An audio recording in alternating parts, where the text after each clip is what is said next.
नमस्कार दोस्तों, स्वागत है आप सबका अपने यूट्यूब चैनल पीटेक पर। 8वें वेतन आयोग को लेकर के बहुत बड़ा अपडेट है आप सबके लिए। 8 पे कमीशन 2025 का लेटेस्ट अपडेट। माता पिता के भत्ते भी शामिल, 5 यूनिट मॉडल और 34% तक बढ़ेगा वेतन। तो ये अपडेट आप लोगों को पूरा देखना, मिस नहीं करना है। माता पिता के लिए भी भत्ते ये शामिल किया जाए, ऐसा कुछ इसमें बताया गया है। तो चलिए वीडियो को शुरू करते हैं फटाफट के अंदाज में। लेकिन वीडियो को शुरू करने से पहले भाई, जितने भी कर्मचारी भाई लोग इस वीडियो को देख रहे हैं और ज़्यादा से ज़्यादा लोगों के पास शेयर कर दें। ये जो माता पिता के भत्ते शामिल की बात की जा रही है, इसको लेकर के पूरा अपडेट सभी को मिलना चाहिए। ठीक है, तो इतना आप लोग ज़रूर करें, शेयर ज़रूर करें। और अगर हमारे चैनल पर नए हैं, पुराने हैं, तो चैनल को सब्सक्राइब करके बेल आइकन प्रेस कर दें। अब चलिए शुरू करते हैं। ध्यान से अच्छे से आप लोगों को समझना है। अब एक आर्टिकल के माध्यम से पूरा अपडेट समझेंगे।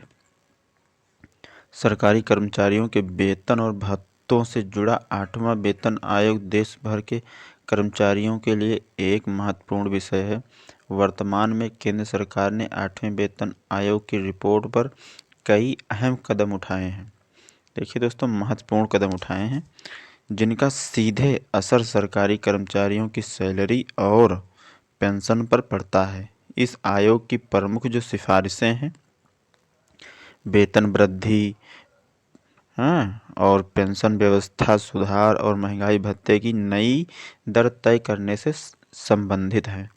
हाल ही में 8वें वेतन आयोग की सैलरी संरचना में एक नई मांग उठी है। दोस्तों, जो सैलरी संरचना है, इसमें एक नई मांग उठी है जिसमें कर्मचारियों के माता पिता को भी सैलरी गणना में शामिल करने की बात कही जा रही है। इसका मकसद कर्मचारियों की आर्थिक सुरक्षा को बढ़ाना और जो पारिवारिक जिम्मेदारियां हैं उनका सही मूल्यांकन करना। इस वीडियो में आप लोगों को समझना है अच्छे से। 8वें वेतन आयोग के बारे में सरल भाषा में पूरी जानकारी देखना है। साथ ही इस नई मांग और उसके संभावित प्रभावों को समझाया है। ये है पूरा आर्टिकल। देखिए, एर्थ पे कमीशन 2025। 8वां वेतन आयोग केंद्र सरकार द्वारा गठित एक समिति है जिसका काम सरकारी कर्मचारियों और पेंशनभोगियों का वेतन, भत्ते और पेंशन प्रणाली में सुधार करना है। यह आयोग पिछले आयोग की तरह वेतन का नया पैटर्न बनाता है जिससे सरकार कर्मचारियों की सैलरी में उचित वृद्धि कर सके। आयु सर्वेक्षण के करीब हर 10 साल में यह आयोग बनता है। 8वें वेतन आयोग की रिपोर्ट 2025-26 में लागू होने के आसार हैं, जिसमें कर्मचारियों की जो सैलरी है लगभग 25 से 30% बढ़ने की संभावना है। इसमें बेसिक वेतन, हाउस रेंट अलाउंस जैसे HRA और आपका DA, महंगाई भत्ता हो गया, और अन्य भत्ते शामिल हैं। अन्य भत्ते भी इसमें शामिल हैं। इस आयोग द्वारा प्रस्तावित फिटमेंट फैक्टर 2.86 दोस्तों 2.86 के आसपास होगा, जिसका मतलब है कि कर्मचारियों की मौजूदा बेसिक वेतन को 2.86 से गुणा कर नई बेसिक सैलरी निकाली जाएगी। आगे बढ़ते हैं। इसके साथ ही पेंशन सुधारों पर भी जोर दिया जा रहा है जिससे यूनिफॉर्म पेंशन स्कीम सरल और पारदर्शी बनेगी और पेंशनधारकों को समय पर लाभ मिलेगा। न्यूनतम बेसिक वेतन को 33,000 रुपये से 44,000 रुपये के बीच लाया जा सकता है। ये सभी कदम लगभग 50 लाख केंद्रीय कर्मचारियों और 65 लाख पेंशनरों के लिए राहत है। सैलरी गणना में माता पिता को शामिल करने की मांग। देखिए ये सबसे महत्वपूर्ण है। इस अपडेट को आप लोग ज़्यादा से ज़्यादा लोगों के पास शेयर कर दें। ये काम आप लोगों को ज़रूर करना है, शेयर ज़रूर कर दें। सरकारी कर्मचारियों और उनके समर्थकों ने यह मांग की है कि अब वेतन की गणना में कर्मचारियों के माता पिता को भी डिपेंडेंट के रूप में शामिल किया जाए। इसका कारण यह है कि आज के समय में माता पिता की देखभाल करना बड़ी जिम्मेदारी। कई कर्मचारियों का खर्च उनका पूरा परिवार खासकर बुजुर्ग माता पिता पर निर्भर करता है। बुजुर्ग माता पिता जो हैं उन पर भी निर्भर करता है। इस मांग के अनुसार कर्मचारियों की बेसिक सैलरी और भत्तों के साथ साथ उनके माता पिता के भी भत्ते जोड़े जाएं। इससे कर्मचारियों को अतिरिक्त आर्थिक सहारा मिलेगा, जिससे वे माता पिता के मेडिकल खर्च, दवाइयों, देखभाल और अन्य आवश्यकताओं को बेहतर तरीके से पूरा कर सकेंगे।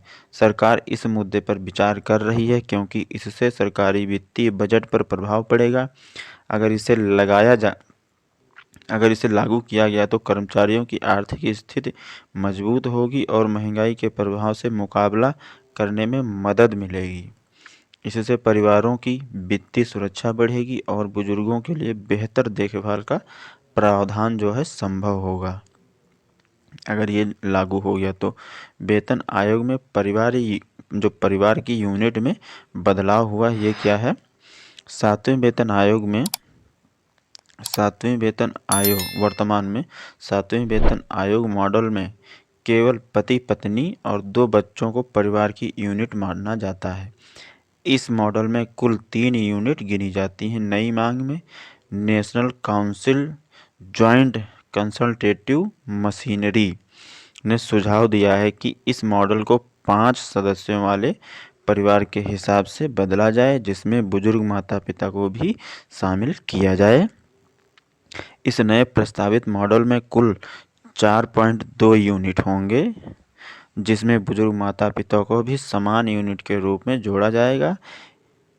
इसका तर्क है कि माता पिता की देखभाल केवल नैतिक जिम्मेदारी ही नहीं बल्कि कानूनी जिम्मेदारी भी होती है, इसलिए इन्हें वेतन गणना में शामिल करना जरूरी है। यह यूनिट गणना house rent allowance, travel allowance जैसे भत्तों के निर्धारण में काम आती है। खर्च के हिसाब से पति को 1 यूनिट, पत्नी को 0.8 यूनिट, बच्चों को 0.6 यूनिट और माता पिता को 0.6 यूनिट माना जाएगा। देखिए पत्नी को 0.8 यूनिट, पति को 1 यूनिट, ऐसे ये यूनिट जोड़ा जाता है। सैलरी पर प्रभाव क्या है? देखिए अगर यह मांग मानी जाती है तो कर्मचारियों की बेसिक सैलरी और भत्तों में बढ़ोतरी होगी। फिटमेंट फैक्टर के आधार पर कुल सैलरी में 30 से 34% तक का इजाफा संभव है। साथ ही टैक्स लाभ और मेडिकल रिसम्बर्समेंट में भी सुधार होगा। इससे कर्मचारियों की नेट सैलरी बढ़ेगी और साथ ही बुजुर्ग माता पिता की देखभाल में होने वाले खर्चों का बोझ कम होगा। सरकारी कर्मचारियों के बीच ये मांग इसलिए भी महत्वपूर्ण है क्योंकि वो अक्सर अपने परिवार के सभी खर्चों के लिए जिम्मेदार होते हैं और आज के महंगे जीवन यापन में माता पिता के लिए अतिरिक्त सहायता करना जरूरी हो गया है। सरकार का रुख और भविष्य। सरकार ने अब तक आधिकारिक रूप से 8वें वेतन आयोग की सिफारिशों की घोषणा की है, लेकिन इस पर मांग पर विचार हो रहा है। कर्मचारियों के संगठन भी सरकार से जल्द निर्णय का आग्रह कर रहे हैं। देखिए अगर सरकार इस प्रस्ताव को मंजूर करती है तो आने वाले समय में यह व्यवस्था लागू होगी। इससे न केवल कर्मचारियों को राहत मिलेगी बल्कि बुजुर्गों की सामाजिक सुरक्षा भी मजबूत होगी। अब सबकी नज़रें सरकार की अगली घोषणाओं और बजट पर लगी हुई हैं और ये वीडियो सभी के लिए अच्छा है। अगर ये माता पिता भी यूनिट में जोड़े जाते हैं तो एक प्रकार से बहुत अच्छा है कर्मचारियों के लिए। और 8वां वेतन आयोग देखिए 2026 में लागू हो जाएगा। अगर नहीं लागू होता है तो 7वें वेतन आयोग के हिसाब से ही जो डीए है वो बढ़ता रहेगा और जितना विलम्ब रहेगा उसमें एरियर मिलेगा। ये वीडियो सिर्फ़ और सिर्फ आपकी जानकारी के लिए है दोस्तों, बाकी इस वीडियो का कोई और मकसद नहीं है। ये वीडियो सिर्फ़ और सिर्फ आपकी जानकारी के लिए है। इस वीडियो को आप लोग शेयर ज़रूर कर दें और ऐसे ही नए नए अपडेट पाने के लिए चैनल सब्सक्राइब करके बेल आइकन प्रेस कर दें, लाइक भी कर दें और हाइप भी कर दें। मिलेंगे एक नए वीडियो में नई अपडेट के साथ में, तब तक के लिए दोस्तों जय हिंद।